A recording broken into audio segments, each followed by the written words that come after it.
ইমাম বুখারী রাহমাতুল্লাহি আলাইহি তার কিতাবের সর্বশেষ পরিচ্ছেদ এবং সেই পরিচ্ছেদে উল্লেখিত কোরআনের আয়াত এবং সর্বশেষ হাদিসের দ্বারা মুতাজিলাদের সেই ভ্রান্ত মতবাদের খণ্ডন করেছেন।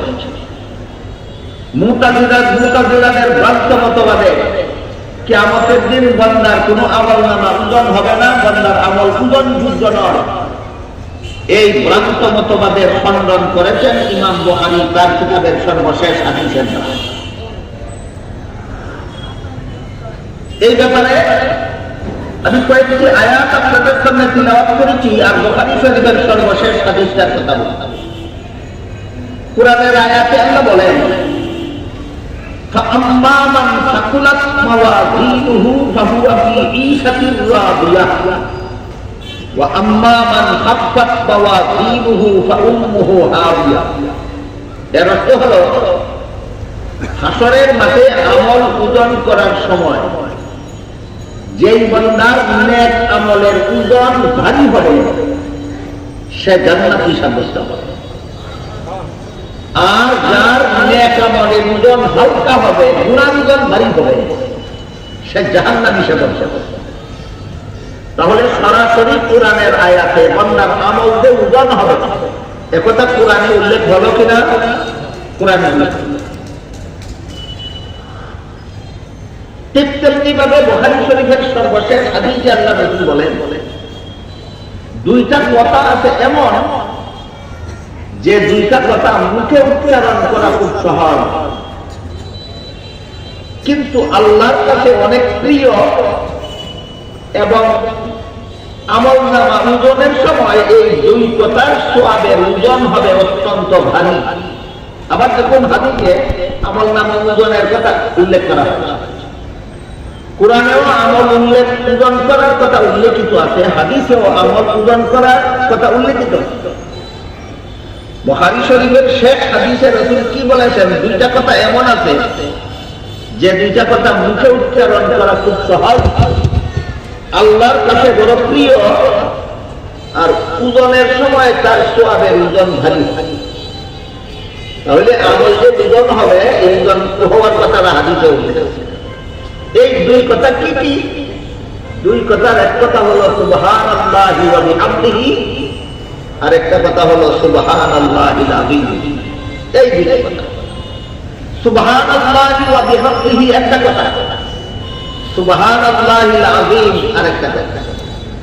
এই দুই কথার সওয়াবের ওজন অত্যন্ত ভারী কথা।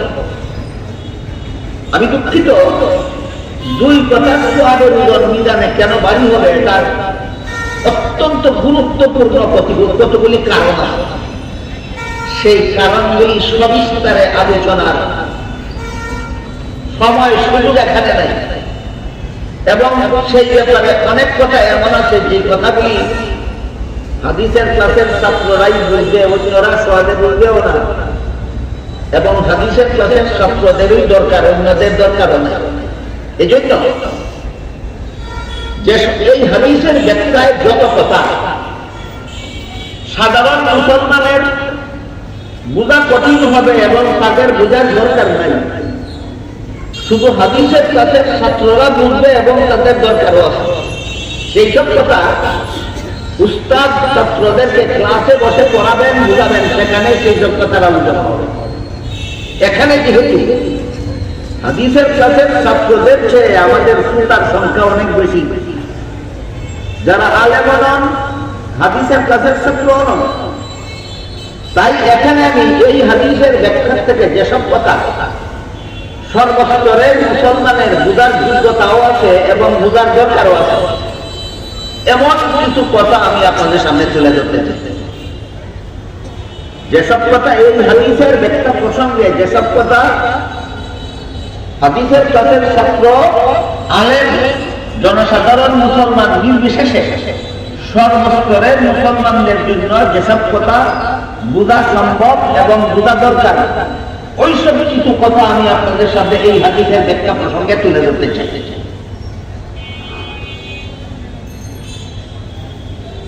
এর মধ্যে একটা কথা হলো, যে হাসরের মাঠে যে আল্লাহ কোরআনে বলেছেন বান্দার আমল ওজন হবে, রাসূল হাদিসে বলেছে ওজন হবে। ওজনের দরকারটা কি? আল্লাহ কি জানা নাই কে কত বড় ওজনদার নেক আমল করেছে? আমরা কি বলছি? আল্লাহ কি জানা নাই কে কত বড় ওজনদার গুনাহ করেছে? অবশ্যই জানা। তাহলে এটা আবার ওজন করে দেখার দরকার কি? আপনি যদি বাজারে যান, এক মণ ধান কিনেন, ধানের বিক্রেতা এক মণ ধান সঠিকভাবে মেপে আনলো কিনা, কম বেশ করলো আপনার জানা নাই। এই জন্য কিনার সময় আবার ওজন করে দেখে নিবেন ওজন ঠিক আছে কিনা। আল্লাহ তো প্রতিটি বান্দা কত ওজনের নেক আমল করেছে, কত ওজনের গুনাহ করেছে আল্লাহ তো জানাই আছে। কাজী আল্লাহ বিচার করার সময় আবার ওজন করে দেখার দরকারটা কি? এই প্রশ্নের জবাব হলো আল্লাহ প্রত্যেকটা বান্দার কোন নেক আমলের কি পরিমাণ ওজন আর কোন গুনাহ কাজের কি পরিমাণ ওজন আল্লাহ জানাই আছে। কিন্তু দুনিয়াতে অনেক মানুষ খুব হালকা ওজনের নেক আমল করে আর মনে মনে ভাবে অনেক ভারী নেক কাজ করেছি। আমল করে হালকা ওজনের আর কল্পনা করে ভারী ওজনের। আবার দুনিয়াতে অনেক মানুষ অনেক ভারী ওজনদার গুনাহ করে আর মনে মনে ভাবে হালকা গুনাহ করেছি। এই খিয়ালি গুলা দুই দলে খারাপ। এক দলে ভারী ওজনের গুনাহ করে আর মনে মনে কল্পনা করে হালকা গুনাহ করেছি, একটা খিয়ালি গুলাও। আরেক দলে হালকা ওজনের নেক আমল করে আর মনে মনে ভাবে অনেক ভারী ওজনদার নেক আমল করেছি, এটা একটা খিয়ালি গুলাও। এই দুই দল মানুষের কল্পনা হাতে নাতে ধরে দেওয়ার জন্য আমাদের মাঠে বান্দার আমল নামা আল্লাহ আদান শেষ হচ্ছে।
বলতেছিলাম দুনিয়ার জীবনে অনেক মানুষ হালকা ওজনের সওয়াবের কাজ করে আর মনে মনে ভাবে খুব ভারী সওয়াবের কাজ করেছে।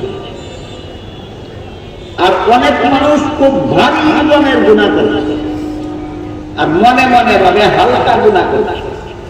এই দুই দল খিয়ালি গুনাহ খায়, করে একটা ভাবে আর একটা।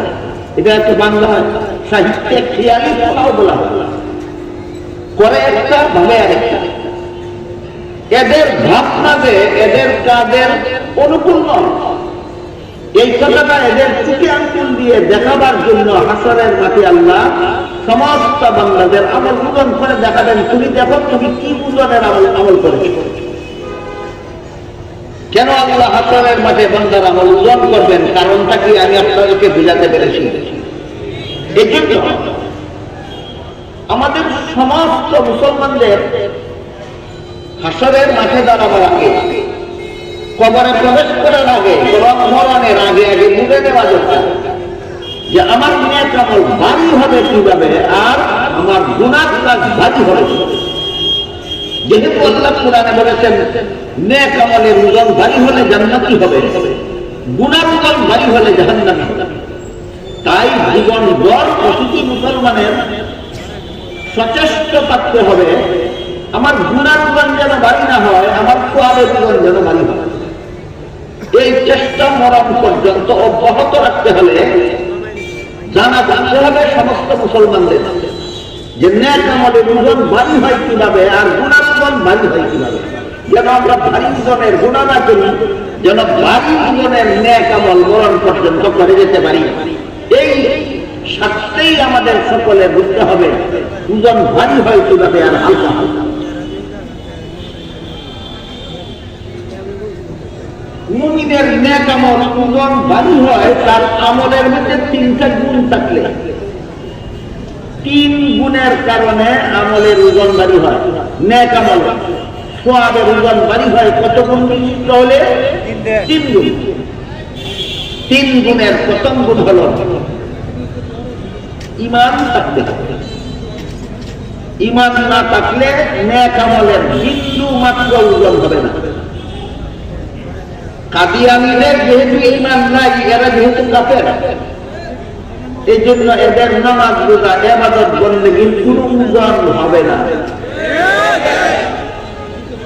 কোন গুণের অভাবে নেক আমলের ওজন হবে না?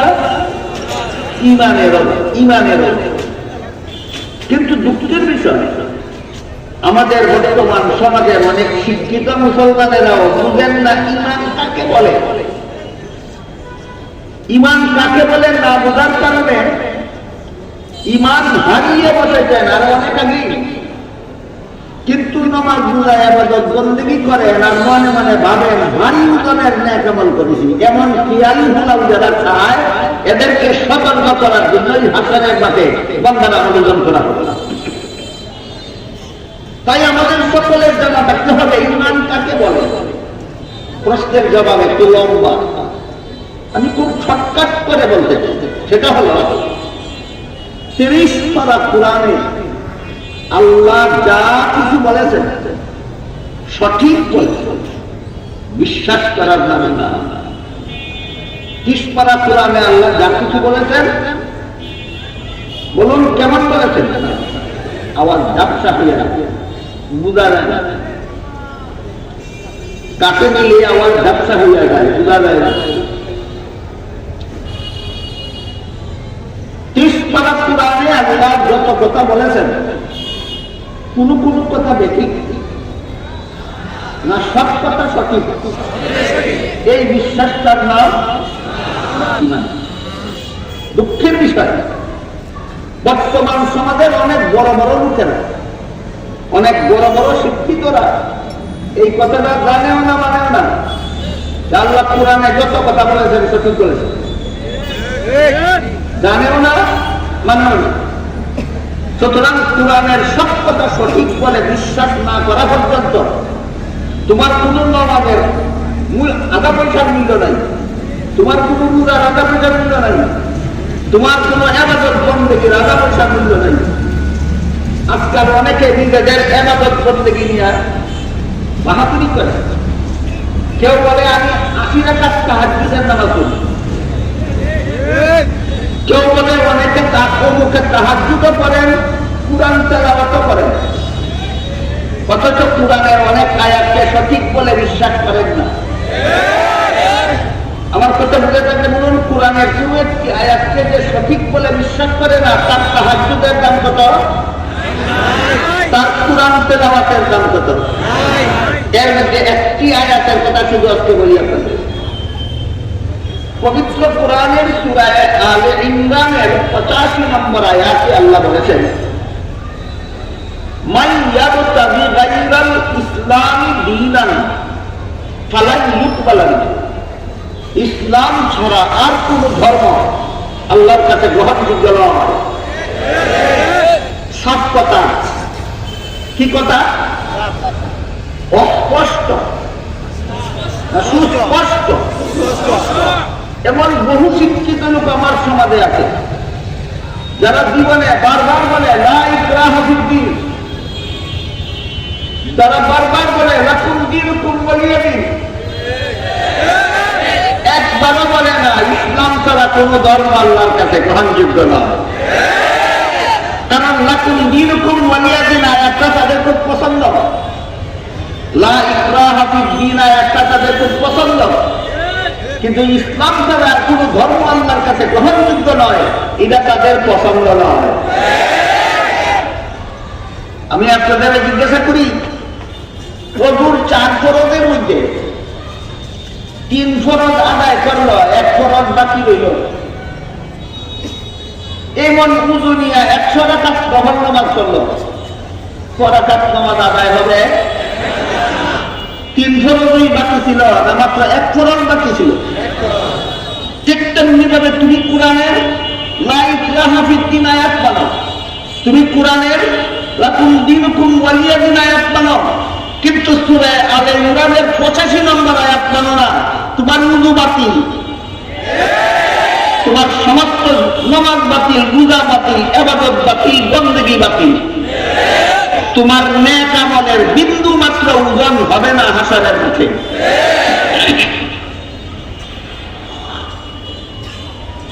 যে আয়াতে আল্লাহ বলেছেন সমস্ত ধর্মাবলম্বীরা যার যার ধর্ম পালনে স্বাধীন, সেটা মানবে।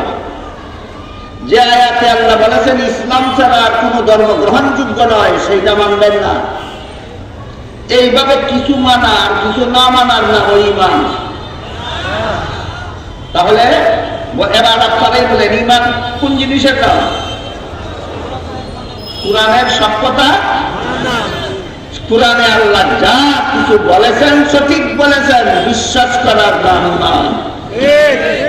কবির যে আয়াতে বলেছেন ইসলাম ছাড়া কোন ধর্ম আল্লাহর কাছে গ্রহণযোগ্য নয়, এটা বেঠিক বলেছেন না সঠিক? তোমার মুখে জীবনে একবারও কথাটা উচ্চারণ হয় না কেন? ইসলাম ছাড়া আর কোন ধর্ম আল্লাহর কাছে গ্রহণযোগ্য নয়, এই কথাটা তোমার মুখে জীবনে একবার উচ্চারণ হয় না কেন? লাকুম দীনুকুম ওয়ালিয়া দীন বারবারই উচ্চারণ হয় কেন? কথা সত্য, মতলব খারাপ। কেন একটা উচ্চারণ হয় আর একটা উচ্চারণ হয় না? যেটা উচ্চারণ হয় এটার কথা সত্য, মতলব খারাপ। এবার বলুন তো, বান্দার আমল, নেক আমলের সওয়াব সুগন্ধার হওয়ার প্রথম শর্তটা কি? ঈমান থাকতে হবে। ঈমান কাকে বলে? কোরআনের কিছু কথা বিশ্বাস করে না সব কথা? খুব সংক্ষেপে বলছি, তাই ঈমানের ব্যাখ্যা অনেক লম্বা। এত লম্বা ব্যাখ্যা অনেকে স্মরণ রাখতে পারে, এই জন্য একটু সংক্ষেপ করে আমি বলেছি যেন সবাই স্মরণ রাখতে পারে। কোরআনের শুরু থেকে শেষ পর্যন্ত আল্লাহ যতগুলি কথা বলেছেন সবগুলি কথা সঠিক বলেছেন বলে বিশ্বাস করার নাম ঈমান। যার বিশ্বাস আছে তার নেক আমলের ওজন হবে হাসানের নামে। গেল 1 নম্বর শর্ত, নেক আমল ওজনদার হবে। 2 নম্বর শর্ত হলো আমলটা সহি নিয়তে করতে হবে। কি নিয়ত? সহি নিয়ত। ইমাম বুখারী রাহমাতুল্লাহি আলাইহি তার কিতাবের সর্বশেষ হাদিসের দ্বারা এই কথাটা প্রমাণ করেছেন, সহি নিয়ত ছাড়া আমলের কোনো মূল্য নাই, সহি নিয়ত ছাড়া আমলের কোনো মূল্য নেই। সহি নিয়তের অতি সংক্ষিপ্ত ব্যাখ্যা হলো, আমি যত আমল করি এগুলি একমাত্র আল্লাহকে সন্তুষ্ট করার জন্য করি, অন্য কাউকে সন্তুষ্ট করার জন্য নয়। আমি নামাজ পড়ি আল্লাহকে সন্তুষ্ট করার জন্য, আমি রোজা রাখি আল্লাহকে সন্তুষ্ট করার জন্য, আমি ইবাদত করি আল্লাহকে সন্তুষ্ট করার জন্য, আমি বন্দেগী করি আল্লাহকে সন্তুষ্ট করার জন্য। এতে কোনো মানুষ সন্তুষ্ট হলো না অসন্তুষ্ট হলো সেটা আমার দেখার ব্যাপার নয়। অন্য কোনো মানুষ আমার আমলে অন্য কোনো মানুষ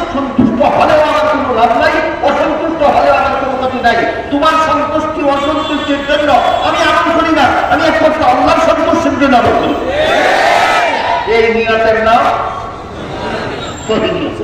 2 নম্বর শর্ত, সহিহ নিয়ত ছাড়া যদি কেউ সওয়াবের কাজ করে বিন্দু মাত্র উদ্ভব হবে না হাসরের মাঠে। আপনারা বলুন তো, আপনাদের জীবনে কিছু অভিজ্ঞতা থাকলে, অনেক মুসলমান ইবাদত বন্দেগী করে সওয়াবের কাজ করে মানুষকে দেখাবার জন্য, আছে কিনা? এরা মনে মনে ভাবে উজনদার সওয়াবের কাজ করেছি, তোমার খিয়ারি গুলাও ধরা পড়ে যাবে হাসরের মাঠে আমল নামা পূরণের সময়। শুরুতেই বলেছি কার আমল কতটুকু উজনের আল্লাহ তো জানাইয়াছে, বিচারের আগে আবার উজন করবেন কেন? আল্লাহ জানার জন্য, বান্দাকে দেখাবার জন্য। তুমি দেখে নাও তুমি কেমন বন্দার আমল করে এসেছো দুনিয়ার থেকে, এটা দেখাবার জন্য হাসরের মাঠে প্রত্যেকটা বন্দার আমল নামাল করবে। আর কিছু লোক আছে যাদেরকে আল্লাহ উজন ছাড়াই বেহেশতে দিয়া দেবে, আর কিছু লোক আছে যাদেরকে উজন ছাড়াই জাহান্নামে দিয়া দেবেন। সেই আলোচনা অনেক লোক, আমি আজকে সেদিকে যাব না। কিছু মানুষ এমন আছে যাদের আমল নামা উজন ছাড়া, হিসাব নিকাশ ছাড়া, বিচার নিকাশ ছাড়াই আল্লাহ তাদেরকে বিনা হিসাবে জান্নাতে দিয়া দেবেন। আর কিছু লোক আছে যাদের কোনো ওজন হবে না, হিসাব নিকাশ হবে না, বিনা ওজনে বিনা হিসাবেই জাহান্নামে দিয়া দিবেন। তাদেরকে বিনা হিসাবে জান্নাতে দিবেন, এই কথাটা জানা আমি মনে করি সব মুসলমানের দরকার। এই জন্য এই কথাটা বলেই দিই। এই হাদিসের ব্যাখ্যা, বুখারী শরীফের সর্বশেষ হাদিসের ব্যাখ্যায় লেখা আছে, কোন মুমিন মুসলমান বান্দা অতীত জীবনে কোনো গুনাহ খাতা করে থাকলেও শেষ পর্যন্ত যদি যথারীতি তওবা করে গুনার অভ্যাস ছেড়ে দেয়, গুনার অভ্যাস ছেড়ে দেওয়ার পরে ওই গুনাহ জীবনে আর কোনোদিন করলো না, এই অবস্থায় যার মরণ হয়ে গেল। হাদিস শরীফে আল্লাহ রাসূল বলেছেন, আত-তাইবু মিনাজ যামবি কামান লা যামবা লাহু। তওবা করে যে ব্যক্তি গুনাহ ছেড়ে দেয় তার আমলনামা থেকে গুনাহ মুছে ফেলা হয়। সুবহানাল্লাহ। হাসরের মাঠে দেখা যাবে তার আমলনামায় কোনো গুনাহ নাই, যা আছে শুধু সওয়াবই আছে। এই জন্য এই বান্দার আমল ওজন হবে না, আল্লাহ বিনা ওজনে বিনা হিসাবে বিনা বিচারে তাকে জান্নাতে দিয়ে দেবে। ভুলে দেখে বলুন তো, বিনা হিসাবে জান্নাতে যাওয়ার সুযোগ আমাদের সকলেরই আছে কিনা? কি করলে? অতীতের সকল গুনাহ তওবা করে ছেড়ে দিয়ে এরপরে গুনার পথে আর কোনোদিন না গিয়ে যদি মরণ করতে পারি, আল্লাহ আমাকেও বিনা ওজনে বিনা হিসাবে জান্নাতে দিবে। এই সুযোগটা যদি আমরা এখান থেকে গ্রহণ করার দৃঢ় সংকল্প নিয়ে মনে মনে নিজের সাথে নিজে প্রতিজ্ঞা করে যেতে পারি, তাহলে খতমে বুখারীর অনুষ্ঠানে যোগদান করা সকলের জন্যই সার্থক, সকলের জন্যই সার্থক। আর যাদের আমল ওজন হবে না, হিসাব নিকাশ হবে না, এমনি জাহান্নামে যাবে, এদেরও বিভিন্ন উপদল আছে। এর মধ্যে একটা উপদল হলো আল্লাহ বলেন, وَمَنْ يَرْتَدِدْ مِنْكُمْ عَنْ دِينِهِ فَيَمُتْ وَهُوَ كَافِرٌ فَأُولَئِكَ حَبِطَتْ أَعْمَالُهُمْ فِي الدُّنْيَا وَالْآخِرَةِ। হে মুমিন মুসলমানেরা, তোমাদের মধ্য থেকে যে মুরতাদ হয়ে যাবে, মুরতাদ মানে আগে মুসলমান ছিল কিন্তু শেষ পর্যন্ত কোরআনের কোন কথার বিরুদ্ধে তার আপত্তি দেখায়, শেষ পর্যন্ত কোরআনের কোন কথার বিরুদ্ধে তার আপত্তি, এই কথা মেনে নেওয়া যায় না, কোরআনের অমুক কথা মেনে নেওয়া যায় না, এটা যুক্তিসঙ্গত নয়, কোরআনের তমুক কথা মেনে নেওয়া যায় না, এটা যুক্তিসঙ্গত নয়, এমন আপত্তি যার অন্তরে বাসা বাঁধে তার ঈমান থাকে না, এমন বেঈমানকে কোরআনের ভাষায় মুরতাদ বলা হয়। হাসরের মাঠে দেখা যাবে তার অতীত জীবনের আমলগুলির সওয়াব মুছে ফেলা হয়েছে, তার আমলনামায় গুনাহ ছাড়া আর কিছু নাই। আল্লাহ বলবেন, তোমার হিসাব নিকাশের দরকার নাই, ওজনেরও দরকার নাই, বিনা হিসাবে জাহান্নামে যাও। আপনারা কি মনে করেন, আপনারা যে সমাজে বাস করেন এই সমাজে কিছু বিনা হিসাবে জাহান্নামীও আছে? কোরআনের কোন কথার ব্যাপারে আপনাদের সমাজের কোন পণ্ডিতের কোন আপত্তি নাই? অনেক কথার ব্যাপারে অনেক পণ্ডিতের অনেক আপত্তি আছে, সেই আলোচনা অনেক লম্বা, আমি আজকে সেদিকে যাব না। আজকাল কোরআনের যেসব কথার বিরুদ্ধে যুক্তি পেশ করা হয়, কোরআনের বিরুদ্ধে যুক্তি দেওয়া হয়, আল্লাহর বিধানের বিরুদ্ধে যুক্তি প্রদান করে বোঝানো হয় এই বিধানটা গ্রহণযোগ্য নয়, এই সমস্ত বিধানের মধ্যে একটা বিধান হলো পবিত্র কোরআনের সূরা নিসা এর 11 নম্বর আয়াতে আল্লাহ বলেছেন, ওয়ালিয-যাকারি মিসলু হাযযিল উনসায়াইন, পিতামাতা মারা গেলে পিতামাতার তেজ্য সম্পদের ছেলে পাবে 2 অংশ, মেয়ে পাবে 1 অংশ। বলুন এটা আল্লাহর বিধান কিনা? কোরআনে বলা হয়েছে কিনা? ছেলে পাবে 2 অংশ, মেয়ে পাবে 1 অংশ। এটা আল্লাহর বিধান কিনা? কোরআনে বলা হয়েছে কিনা? এর বিরুদ্ধে যদি যুক্তি দেওয়া হয়, আমরা ছেলে মেয়ের সমান অধিকার চাই। বলুন আপনারা যে সমাজে বাস করেন, এই সমাজে কোন নামদারি মুসলমান সমান অধিকার চাই বলে কিনা? বলে। এরা কি সূরা নিসার 11 নম্বর আয়াত মেনে নিল না আপত্তি উত্থাপন করলো? এমন কোরআনের বিরুদ্ধে আপত্তিকারীদেরকেই কোরআনের ভাষায় মুরতাদ বলা হয়। আল্লাহ বলেন, মুরতাদ অতীত জীবনে যত ইবাদত বন্দেগী করেছিল সব ধ্বংস হয়ে গেছে। হাসরের মাঠে তার আমলনামায় নেক আমল একটাও পাওয়া যাবে না, বিনা হিসাবে চিরকালের জন্য জাহান্নামে যেতে হবে। কাজেই কেউ যদি বিনা হিসাবে জান্নাতে যেতে চান, আপনার জন্য সেই দরজাও খোলা। কেউ যদি বিনা হিসাবে জাহান্নামে যেতে চান, আপনার জন্য সেই দরজাও খোলা। আল্লাহ বলেন, মান শাআ ফালইউমিন ওয়া মান শাআ ফালইয়াকফুর, যার মনে চায় জান্নাতে যাও, যার মনে চায় জাহান্নামে যাও।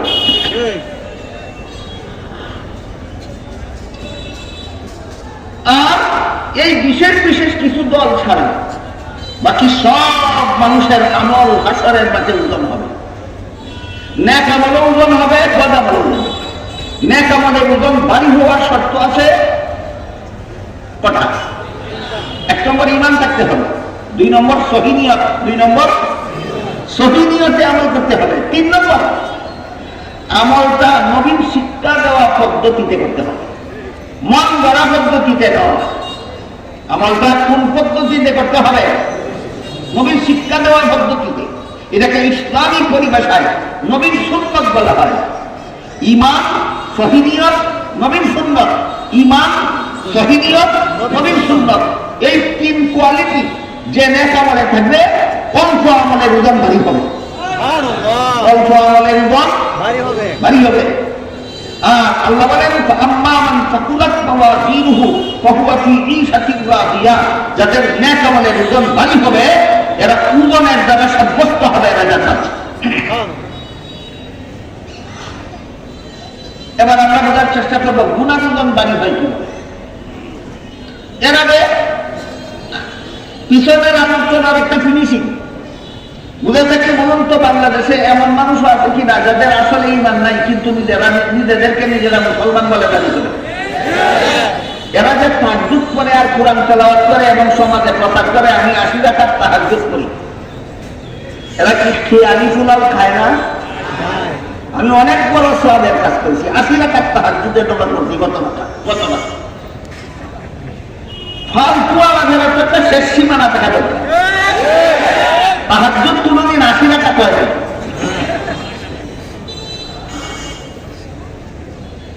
এরা যে এই খেয়ালি ফুলাও খায়, খেয়ালি ফুলাও খাইছো, এটা তোমাকে বোঝাবার জন্য হাসরের মাঠে আল্লাহ তোমার আমলকে ওজন করে দেখাবেন। তোমার আমলের ভিন্ন মাত্র কোনো ওজন নাই।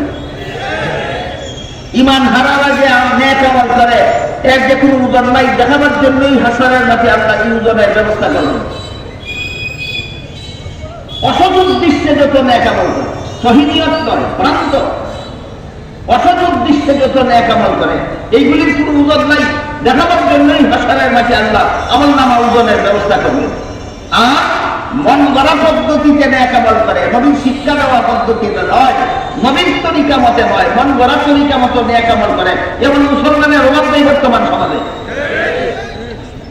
নেক আমল নবীর তরিকা মতে না করে মন গড়া মতে করাকেই আল্লাহ রাসূল বেদাত নামে আখ্যায়িত করেছেন।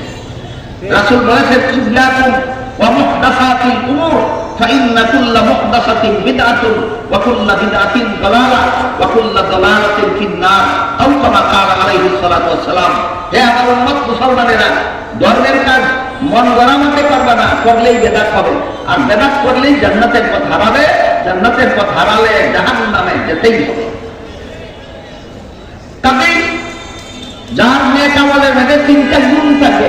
1 নম্বর গুণ ঈমান, 2 নম্বর গুণ সহিহ নিয়ত, 3 নম্বর গুণ নবীর সুন্নাত। ঈমান, সহিহ নিয়ত, নবীর সুন্নাত ভুলে যাবেন না কোনোদিন। 3 গুণ বিশিষ্ট নেক আমল অল্প হলেও ওজন অত্যন্ত ভারী হবে। এবার আমরা বলার চেষ্টা করবো গুণানুগণ বাড়ি হয় কি। গুণানুগণ এক শর্তে বাড়ি হয়, 3 শর্তে লাগে না, এক শর্তে বাড়ি হয়। যে গুণাকে যত অবজ্ঞা করে গুণা করবে, অবহেলা করে গুণা করবে, তুচ্ছ তাচ্ছিল্য করে গুণা করবে, তার সামান্য গুণার ওজন আরেকজনের সারা জীবনের সমস্ত গুণার ওজনের চেয়ে বাড়ি হবে। সহজ একটি উদাহরণ দিচ্ছি। একজন শয্যাশায়ী অবস্থায় রোগাক্রান্ত থাকার কারণে 5 দিনের ফরজ নামাজ পড়তে পারবে। আরেকদিন ওযু করার সুযোগ না পাওয়ার কারণে নামাজ পড়তে পারবে। আরেকদিন যানবাহনে অত্যন্ত ভিড় থাকার কারণে নামাজের সুযোগই পাইল না। এইভাবে জীবনে তার বহুদিন নামাজ কাজা হয়ে গেছে। তার সারা জীবনের কাজা নামাজের গুনার যে পরিমাণ ওজন হবে। আরেকটা লোক কোনো উদার আপত্তি নাই, খামোখা দোকানে বসে বসে আড্ডা দিল আর চা খাইল, নামাজের রক্ত পার করে দিল। আছে কি এমন?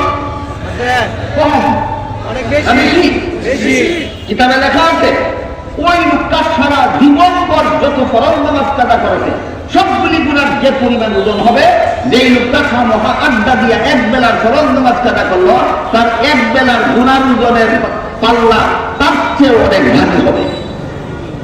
একজনের সারা জীবনের নামাজ কাজার ওজন এত ভারী, গুনার ওজন এত ভারী হবে না, আর একজনের 1 বেলার নামাজ কাজার গুনার ওজন যত ভারী হবে।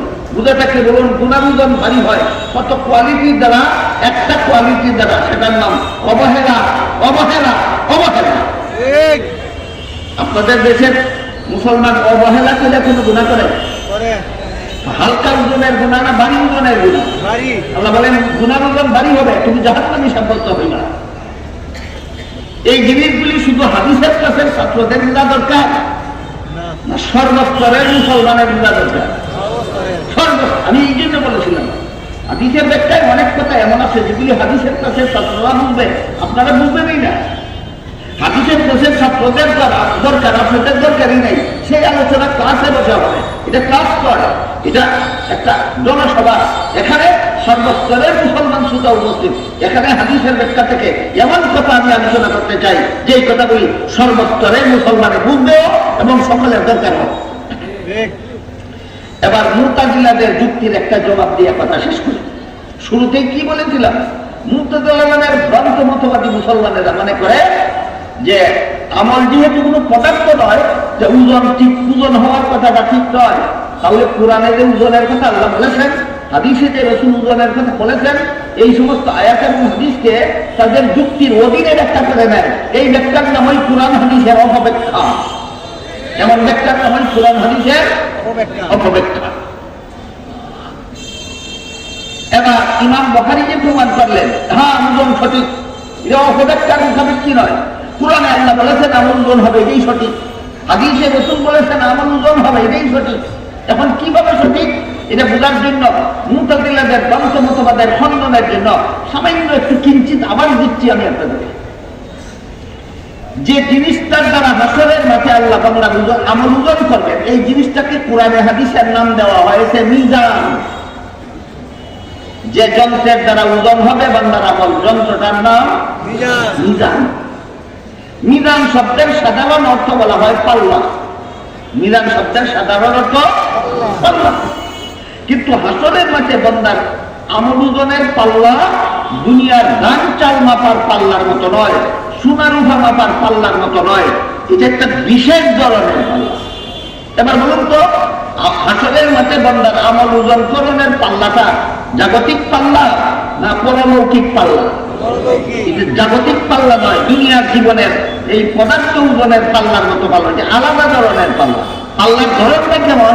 হাদিসে উল্লেখ আছে এই পাল্লাটা এত বিশাল হবে, 7 আসমান 7 জমিন এই এক পাল্লায় উঠালেও পাল্লা বলবে না। পাল্লাটা খুব মামুলি না, বিশেষ ধরনের, বিশেষ ধরনের। হযরত দাউদ আলাইহিস হাসরের মাঠে এই পাল্লাটা দেখে বেহুশ হয়ে গেল। হুশ হওয়ার পরে আল্লাহ জিজ্ঞাসা করলেন, দাউদ আলাইহিস সালাম আপনি পাল্লা দেখে বেহুশ হয়ে গেলেন কেন? দাউদ আলাইহিস সালাম বললেন আল্লাহ যে এত বড় বিশাল পাল্লা, 7 আসমান 7 জমিন উঠাইলেও ভরবে না। এই পাল্লা কোন মুমিন বান্দা নিজের নেক আমল দিয়ে ভরতে পারবে? কেউ পারবে না। সুতরাং এই পাল্লা নিজের নেক আমল দিয়ে ভরতেও পারবে না, কোনো বান্দা জান্নাতে যেতেও পারবে না। এই চিন্তায় আমি বেহুশ হয়ে গেছিলাম। আল্লাহ তখন দাউদ আলাইহিস সালামকে বললেন, এই চিন্তা আপনার করতে হবে না। আমার কোনো বান্দার এক টুকরা খেজুর দান করার সওয়াব যদি আমি আল্লাহর পছন্দ হয়ে যায়, আমার কোনো বান্দা যদি এক টুকরা খেজুর, একটা খেজুরও না, এক টুকরা খেজুর দান করে আর তার দানটা যদি আমি আল্লাহর পছন্দ হয়ে যায়, এখানে মনে রাখতে হবে বান্দার কোন নেক আমল আল্লাহর পছন্দ হয়ে যায়, যে নেক আমল ওই 3 কোয়ালিটি বিশিষ্ট হয়। মনে আছে? 3 কোয়ালিটি বিশিষ্ট যদি হয়। এই জন্য হাদিসের ব্যাখ্যায় লেখা আছে, একজনের সারা জীবনের সমস্ত নামাজের ওজনের পাল্লা এত ভারী হবে না, আর একজনের 2 রাকাত নামাজের সোয়াবের ওজনের পাল্লা যত ভারী হবে। কারণ যার ইমান যত দুর্বল হবে তার নামাজের ওজন তত হালকা হবে, যার যত সহিনিয়তে যত গন্ডগোল থাকবে তার নামাজের ওজন তত হালকা হবে, যার নবীর তরিকায় যত ত্রুটি হবে তার নেক আমলের ওজন তত হালকা হবে। এই জন্য আল্লাহ বলবেন দাউদ আলাইহিস সালামের মাঠে যে আমার কোনো বান্দার এক টুকরা খেজুর দান করাটা যদি আমি আল্লাহর পছন্দ হয়ে যায়, এক টুকরা খেজুর দান করার সওয়াব দিয়া আমি পাল্লাটা মিলে দেব।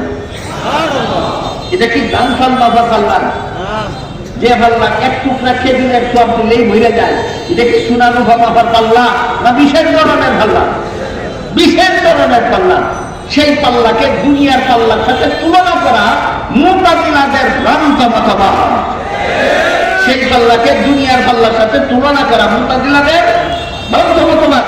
এই ভ্রান্ত মতবাদ খণ্ডন করেছেন ইমাম বুখারী রাহমাতুল্লাহি আলাইহি তার কিতাবের সর্বশেষ হাদিসের দ্বারা। আমার আলোচনা শুরু থেকে শেষ পর্যন্ত যারা শুনেছেন, বুঝে থাকলে বলুন তো, হাসরের মাঠে নেক আমল ওজনের পাল্লা ভারী হওয়ার মতো আমল করার সুযোগ আমাদের আছে কিনা? ঈমান ঠিক রাখতে হবে, সহিনিয়াতে আমল করতে হবে, নবীর তরিকা মতো আমল করতে হবে। আপনার 2 রাকাত নামাজের সওয়াবের ওজন আর একজনের সারা জীবনের সমস্ত নামাজের সওয়াবের ওজন থেকে ভারী হবে। আল্লাহ আমাদের সবাইকে ওজনদার নেক আমল করে পরকালে জান্নাতি হওয়ার সৌভাগ্য দান করুন। সবাই বলুন আমিন। সুবহানা রাব্বিকা রাব্বিল ইজ্জাতি আম্মা ইয়াসিফুন ওয়া সালামুন আলাল মুরসালিন ওয়া আলহামদুলিল্লাহি রাব্বিল আলামিন।